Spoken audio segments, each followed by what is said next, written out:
Salut toutes et tous, moi c'est Daimon et vous êtes bien sur une chaîne de numismatique et de billetophilie. Si vous n'êtes pas encore abonné, je vous invite à le faire car c'est entièrement gratuit.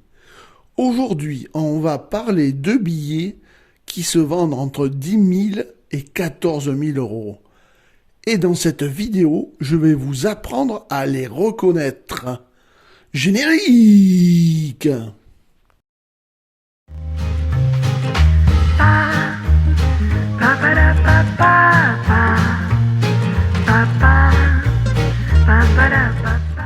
En effet, ces billets de 500 francs se vendent entre 10 000 et 14 000 euros à chaque fois qu'ils apparaissent.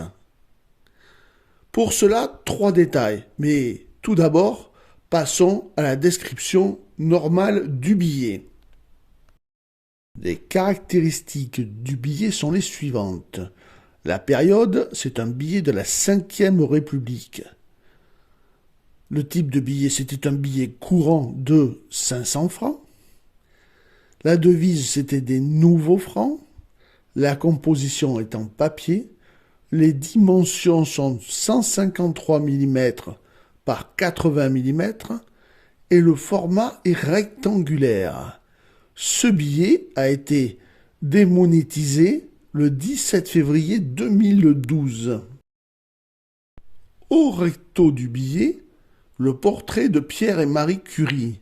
Sur l'arc gauche, en fond, est représentée une ampoule contenant des sels de radium photographiées grâce à leur seule luminosité. Des rouges reproduisent le graphisme tracé par Marie Curie dans son étude sur les courbes de probabilité relatives à l'action des rayons X sur les bacilles. En haut du filigrane, les petites Curie, voitures radiologiques ayant circulé à l'initiative de Marie Curie pendant la guerre 14-18. Sous le petit triangle destiné aux malvoyants sont imprimées 4 figures rondes symbolisant le monde dit subatomique. Le dessinateur était Roger Foun. Au verso, une représentation du laboratoire de chimie du service des mesures à l'Institut du Radium créé le 20 janvier 1914. Une vue de la paillasse du laboratoire avec ses ustensiles et, au fond, les montants d'une fenêtre, puis des arbres évoquant les locaux de l'école supérieure de physique et de chimie industrielle de la ville de Paris, dans lesquels le couple travailla à ses découvertes. Sous le filigrane, le texte du code pénal mis en vigueur.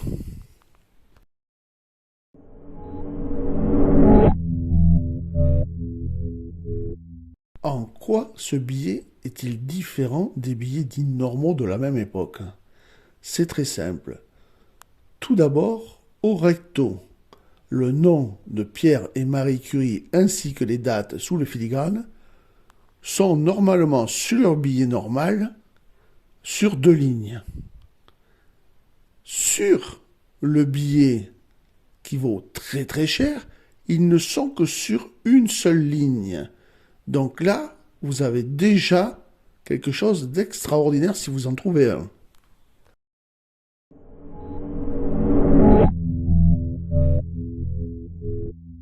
Le deuxième point important se trouve au verso.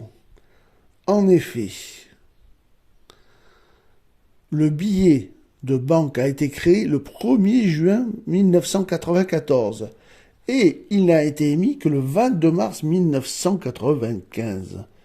Donc, dans les billets normaux, vous trouvez l'article 442.1 et 442.2.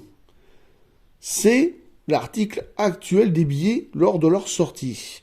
Mais, précédemment, il y avait un article 139 du Code pénal. Et cet article ayant changé entre l'impression et la date de mise en circulation prévue, le billet n'a pas été émis. La Banque de France a dû résoudre à détruire plusieurs dizaines de millions de billets, mais certains se sont bien évidemment échappés du lot. Donc sur un billet très cher, vous aurez l'article 139 du Code pénal et non 442.1 ou 442.2.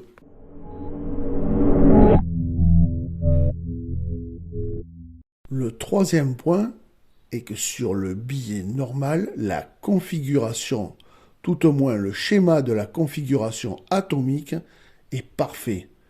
Il y a tous les électrons, ni en trop ni en moins, mais vraiment parfait. Alors que sur le billet qui vaut très cher, il y a un électron en trop. La configuration atomique est faussée par ce petit électron qui se trouve à droite en bas. Il faut savoir que la plupart des ouvrages et des bouquins vous diront qu'il n'y a qu'un seul et unique exemplaire. Mais ces bouquins ne sont pas du tout à jour, car rien que cette année, il y a eu 3 exemplaires vendus. Le premier a été vendu en début d'année pour la somme de 10 000 euros. Il était dans un état sup. Le deuxième s'est vendu au mois de mars. Lui, il était dans un état neuf et il s'est vendu à 14 000 euros. Et enfin, le dernier en date, en avril, avec 4 participants, il s'est vendu à 12 000 euros. Peut-être que ce sera le vôtre le prochain. Sachez aussi qu'il existe de multiples versions de ce billet. Par exemple, les spécimens, ou bien ceux qui n'ont plus le strap. Et bien encore, si vous voulez que je fasse une vidéo, n'hésitez pas à me le demander, je la ferai avec un très très grand plaisir. Maintenant, vous avez tous les indices qui vous permettent de partir à la chasse à ces gros billets. J'espère sincèrement que vous en trouverez un dans les vides-greniers, les vides-maisons ou autres. Si vous avez aimé ma vidéo, n'hésitez pas à la partager sur les réseaux sociaux. Un petit pouce bleu, ça fait toujours plaisir. Un abonnement, c'est gratuit et ça fait encore plus plaisir. Et pour les plus généreux d'entre vous, rejoignez-moi. Je vous dis à très vite pour une nouvelle vidéo.